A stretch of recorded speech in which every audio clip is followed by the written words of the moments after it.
If you are creating an online business of any sort, you have probably heard people telling you you need to create an email list. You need to grow your list and you need to communicate with people. And obviously, when you are growing an email list, you are not doing it just to have people sitting there as another name in your email list. The idea is to be sending out emails to people. And you might be like, well, what am I even going to send them? How is that going to work? And often you will do the growing the email list via a lead magnet. You will create some kind of valuable free resource and get people to opt in for that free resource and say, hey, if you give me your email address, I'll send you the free resource. The problem being is that sometimes people will get the free resource and maybe they're not expecting the emails to keep following afterwards.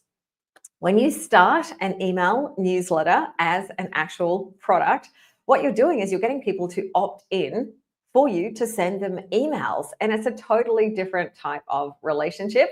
And in this session of This Is What I'd Do If, I am going to be talking to you about what I would do if I was starting a newsletter from scratch, as I think it is a fantastic digital product to create, not just for a way to nurture your audience, but it is hitting all three parts of the creator growth loop that I reference. So that is being seen, growing your audience, being visible, nurturing, then creating value through generating digital assets for your business, ways to generate income, and then making offers. Your newsletter is the perfect way to make offers. So it is one of those 3-in-1 packs a punch type of things that you can create. But if you are not sure where to start, if you're like, I know a newsletter sounds great, I would love to do a newsletter, well, I'm going to take you through some of the things that you can do to get started if you wanted to create a newsletter from scratch.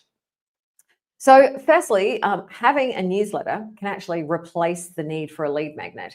If you have a newsletter, maybe you don't even need a lead magnet at all. The newsletter itself can be the lead magnet. You are inviting people to sign up to get helpful information from you. And that in itself is enough. And maybe just the fact that you could be like, I'm not going to have to create lead magnets. I can just direct people to my newsletter could be a massive sense of relief, because for a lot of people, that whole, I've got to create a lead magnet. What am I going to do? And how am I going to actually create it and deliver it? And all the things can be super overwhelming. A newsletter is just inviting people to get regular emails from you, as long as you are spelling out how those regular emails are going to help. So it could be a way that you could either ditch lead magnets altogether or not have so much reliance on lead magnets. Your newsletter can be your main thing.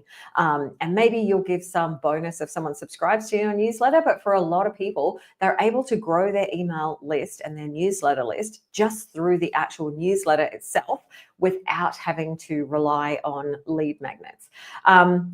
When you are doing that, you're not going to have to keep creating free content.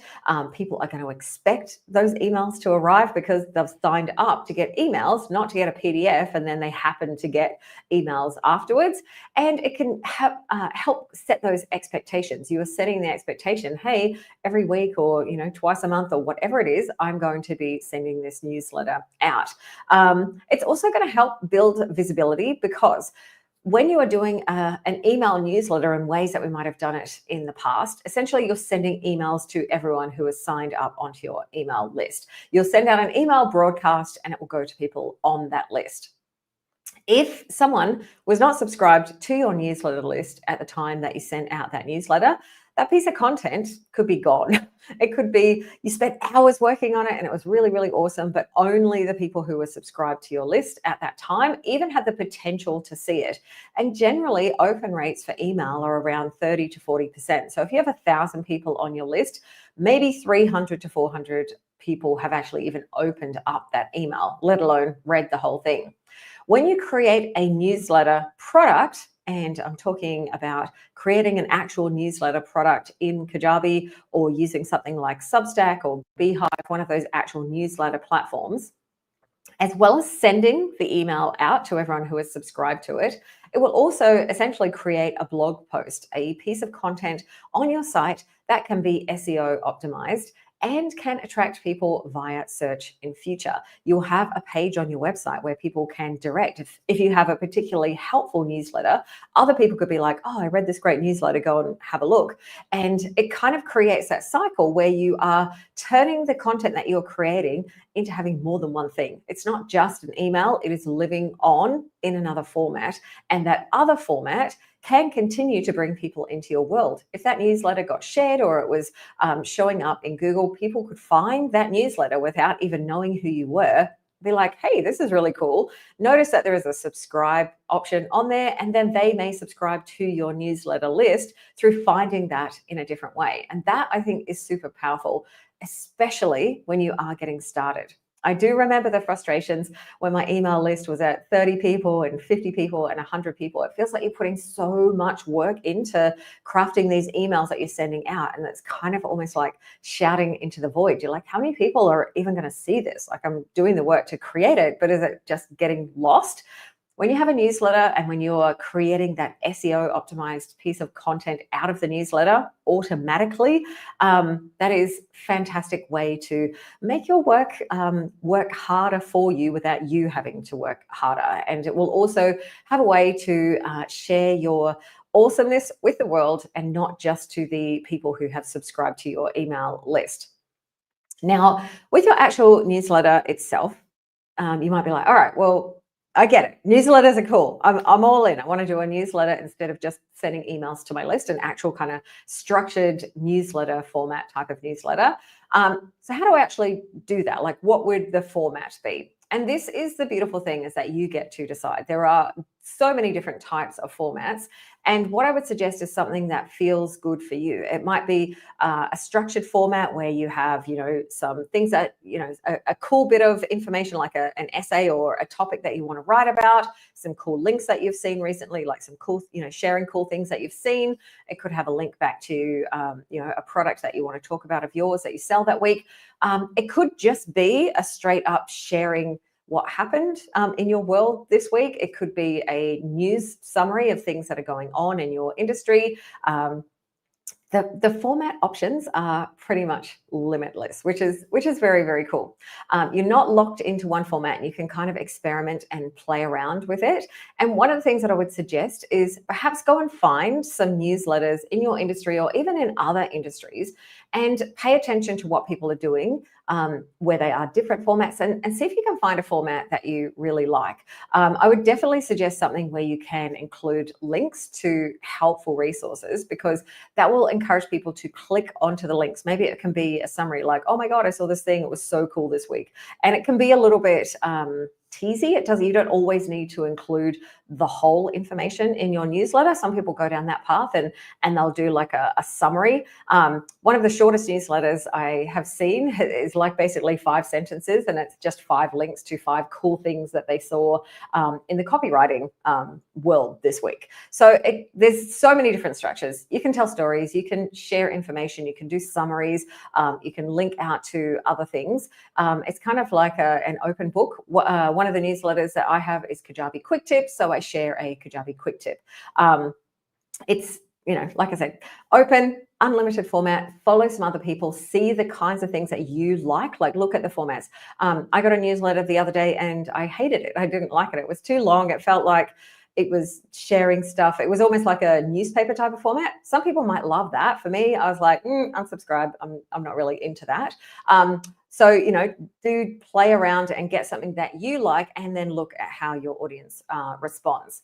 When you do have a newsletter, the consistency part of it, though, is important. Consistency is not always my strongest trait, but when you do have that newsletter, trying to do something, don't over promise in the beginning. That's where I often come unstuck, is that I'll overpromise and I'll say, oh, it's a daily newsletter or it's a weekly newsletter.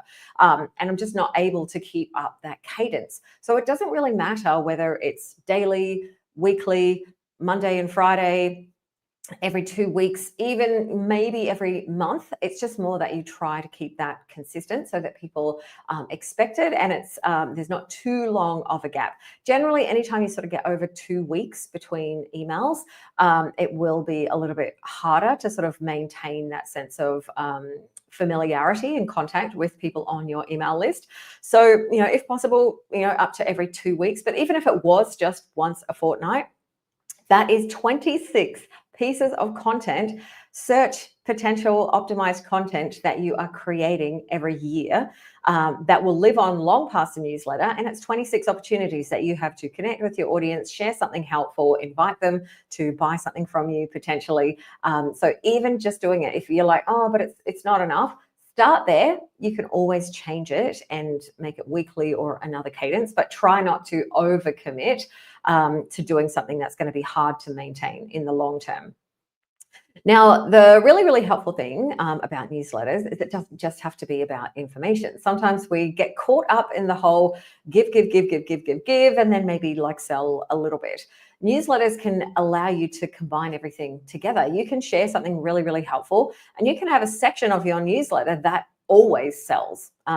You could have a section of your newsletter where you add selling things. Sometimes if you're promoting or launching, you can add that in. You can, within your actual newsletter content itself, do soft or subtle selling and link out to things that you have available for sale as part of the newsletter topic. So throughout that, if you're thinking of sharing some kind of information or helpful tips, it doesn't just need to be just the information. Think of it as if you were writing a blog post about a topic and you wanted to reference back to a course or a workshop or some kind of digital product that you sell.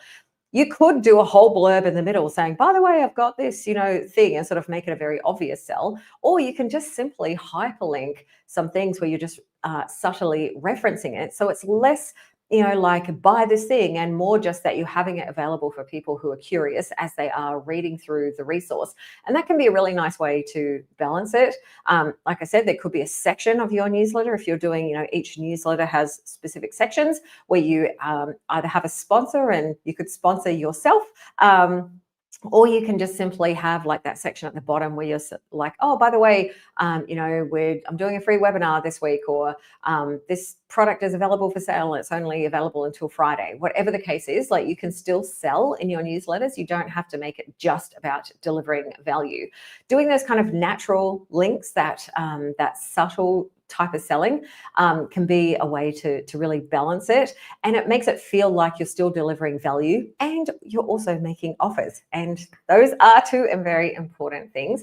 And also remember, anytime that you are putting links into your emails, that the links, when people click on a link in your email, that you are then I don't even know. I would say the Google gods, like the email gods, are going to then know that people are engaging with your emails. And the more that people engage with your emails, replying, clicking, etc., the more likely they are to show up not in the promotions tab, which is really, really helpful.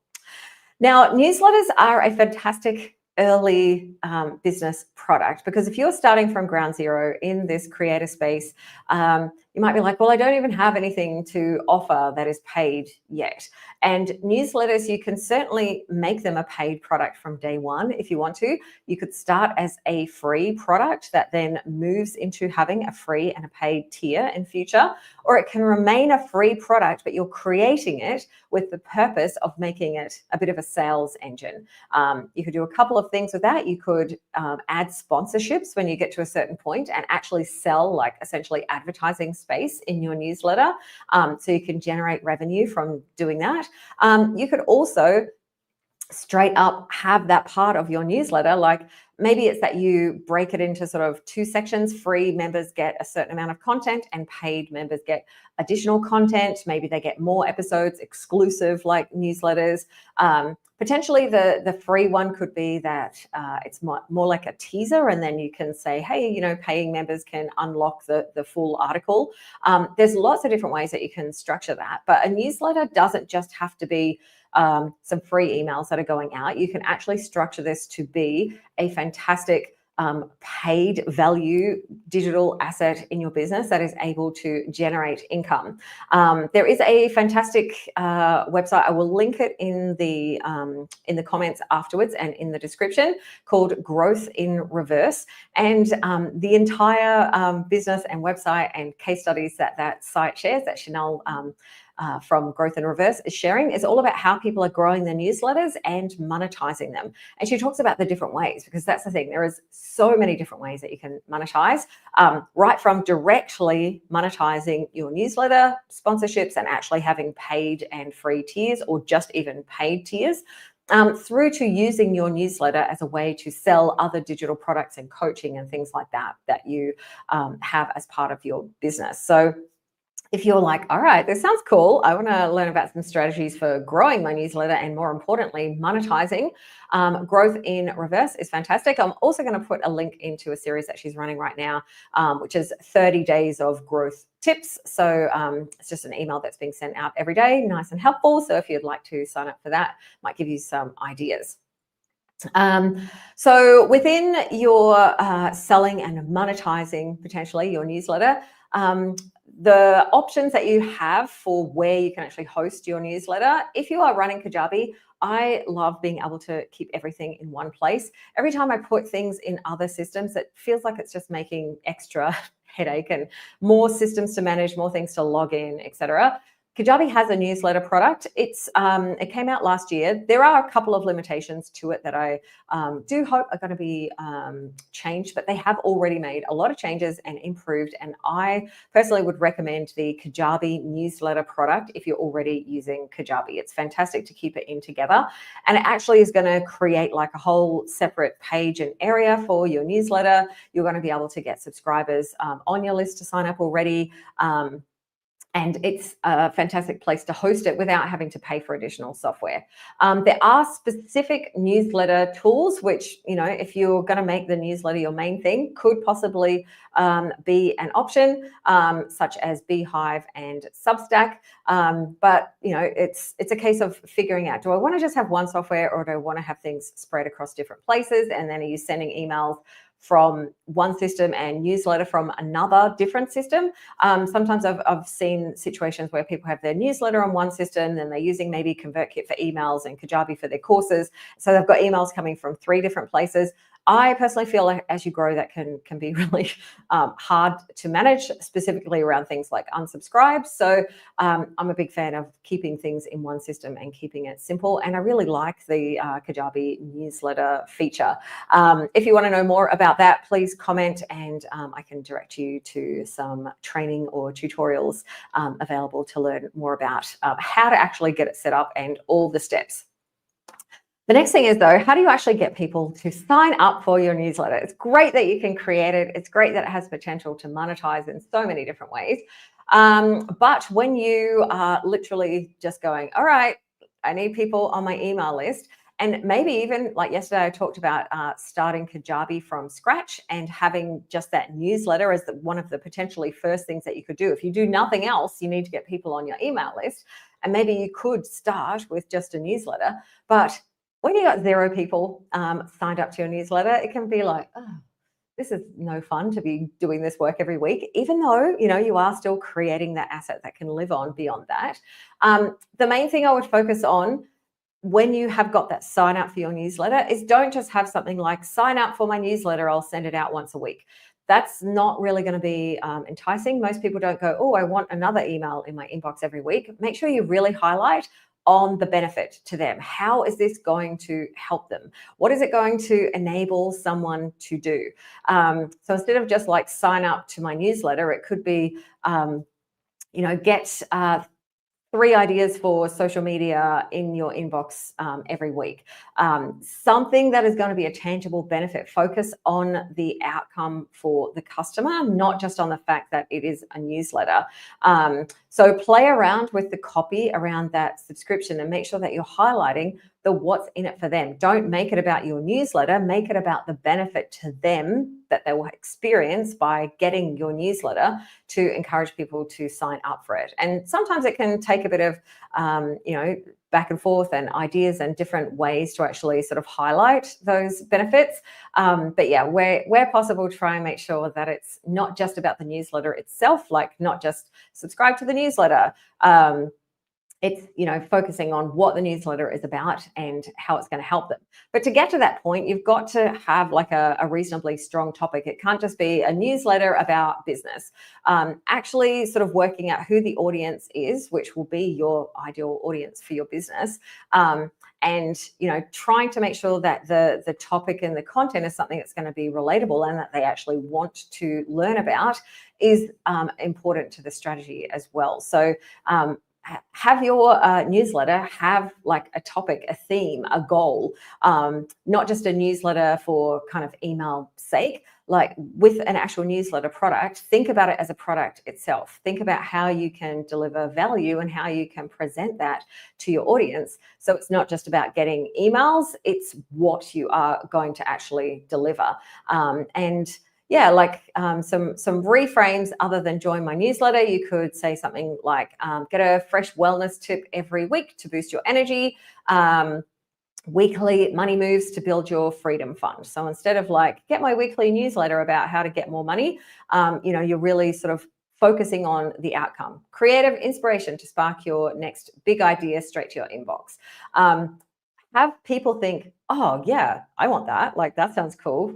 Sign me up. Not just like, oh, it's going to be more work or something like that. So when you have your newsletter created, you got your topic, it's going to then feed into those three things of being seen and being visible. So you're actually creating digital assets out there in the world, like those, website pages out of your blog post, which can attract people. It's going to give you something that you can talk about on social media. A lot of people that have grown huge newsletter lists and audiences are talking about it constantly on their social media. Their newsletter is their lead magnet, and they reference it constantly. They'll refer to what's coming up in their next newsletter episode to encourage people to sign up. So it gives you that way to get visible and get people into your world. Like getting people on your email list. The reason it's so important is that when they're on your email list, you have a lot more control over that, over how often people will see that, because how often you send it out. Generally speaking, this has not changed in, a decade or longer. How many people are going to see and open your email isn't determined by social media algorithms changing things. At any point in time, you could lose your entire social account that you potentially have built your business around. So getting people onto your email list and into your world and your ecosystem is so, so important. And the newsletter is a really great way to determine that. You're also, like I said, creating value, creating what can potentially be that digital asset to generate value in your business through either making it a paid product in its own right, or a way that you can generate revenue from it through sponsorships and through selling in the actual newsletter itself, which means that you're going to be making offers either directly or subtly. And that is a crucial step towards a sustainable business. We want to be generating revenue in our businesses. It's so, so critical. And the newsletter can be a really great way to do it, and a great way to start, because it's not always going to be relying on you creating other things. The newsletter can potentially create money in its own right. So no need to be like getting too complicated about it. My recommendation is always to start, like, don't spend too long thinking about it. You can always change and adapt and evolve as you go. Look at anyone's first podcasts, anyone's first YouTubes. Everyone has got to start from somewhere. And sometimes the way to get better at what you're doing and get better at the craft of creating newsletters and working out what format you like and all those kinds of things, it's just by doing it and experimenting and seeing what's happening in the world around you and looking for things that you might be able to incorporate it. But if you don't do it, then you won't be able to get those reps up. So, put some thought into it, and, make sure that you are, you have a topic that is going to be helpful and useful, but don't stress too much about it, because you can always change and adjust and evolve and adapt, and that's okay too. So that is my little chit chat about this is what I would do if I wanted to start a newsletter. If you've got questions about starting a newsletter, please do let me know in the comments. I'll be back again tomorrow, and tomorrow I'm talking about launching. The most awful thing that can happen, or can feel like the most awful thing that can happen. This is what I'd do if my launch was a giant flop. I'm going to be going through some strategies of how you can get takeaways from that. I know that emotionally it will be brutal when it happens, but there is always things that you can learn. So I'm going to go through some strategies of how to figure out what you can change for next time, and how to work through that if launches didn't work quite the way that you wanted, and some other things to think about. Fantastic being with you today. Remember, we do have a podcast version of this if you would prefer to listen to these sessions in your ear. Get all the details and links at at theunicornadvisory.com/this. Also, you can get reference to Chanel's growthinreverse.com there, and that 30-day challenge that she's running right now, to give you some ideas and inspiration for how to monetize and grow your newsletter. Bye-bye. Have